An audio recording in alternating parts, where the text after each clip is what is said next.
আসসালামু আলাইকুম প্রিয় দর্শক।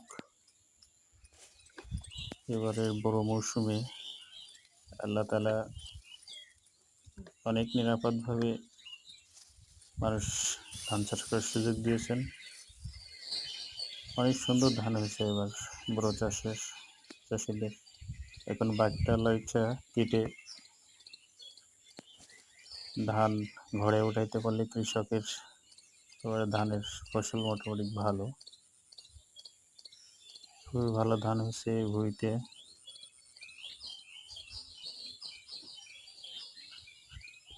এটা মূলত এই ধানটা রড মিনিকেট ধান। রড মিনিকেট ধানের ফলন অনেক ভালো এই এলাকাতে। যশোর এলাকায় প্রচুর পরিমাণ রড মিনিকেট চাষ হয়, ফলনও ভালো, এর গাছও ভালো, টেকসই গাছ, ভালো রোগ প্রতিরোধ ক্ষমতা এই ধানের। এই ধানের সুখ্যাতি যশোর জেলার বাইরেও বিভিন্ন জায়গায় চলে গেছে এখন। এর গাছও ভালো হয়, এই ধান রোগ প্রতিরোধ ক্ষমতা বেশ ভালো হয়, ফলনও ভালো হয়।